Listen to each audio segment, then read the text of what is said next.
ఈరోజు కేటీఆర్ గారి press meet చూస్తే నాకు గతంలో ఒకటి గుర్తొచ్చింది. పెదరాయుడు సినిమాలో మోహన్ బాబు గారిని ఎంఎస్ నారాయణ గారు చెప్తాడు సౌందర్య గారితో, అమ్మ నేను చూడలేని రెండు చూశానమ్మా, ఒకటి పెదరాయుడు గారికి వెళ్ళమంటే నీళ్లు, రెండోది వాళ్ళకి క్షమించు అన్న పదం. అలానే మాకు ఈరోజు కేటీఆర్ గారి ప్రెస్ మీట్ చూస్తుంటే కొత్త పదాలు కనపడుతున్నాయి.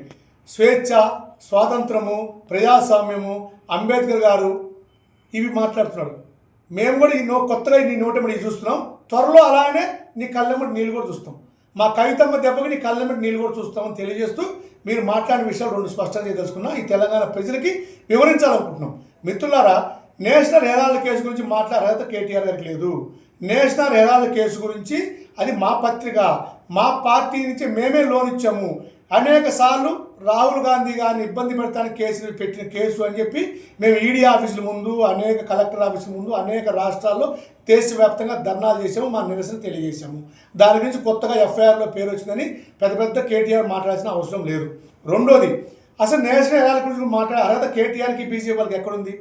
ఒక ప్రాంతీయ పార్టీ టీఆర్ఎస్ పార్టీ 10 సంవత్సరాలు పరిపాలిస్తే మీ బ్యాంక్ అకౌంట్లో 700 కోట్ల రూపాయలు వైట్ మనీ ఎట్టొచ్చింది? మీరు ఎంత ప్రలోభాలు చేస్తే వైట్ మనీ వచ్చింది, ఎంతమందిని బ్లాక్ మనీ చేస్తే వైట్ మనీ 700 కోట్లు వచ్చింది మీ అకౌంట్లోకి, బీఆర్ఎస్ పార్టీ అకౌంట్లోకి? ఒక 10 సంవత్సరాలు మోడీ గారు పరిపాలిస్తే బీజేపీ పార్టీలోకి 6,000 కోట్ల రూపాయలు వైట్ మనీ ఎట్టొచ్చింది మీకు? ఎంతమందిని ప్రలోభ పెడితే మీకు వైట్ మనీ వచ్చింది? మీరిద్దరు కలిపి కాంగ్రెస్ పార్టీ విమర్శిస్తారా? సిగ్గనిపించలేదు మీకు?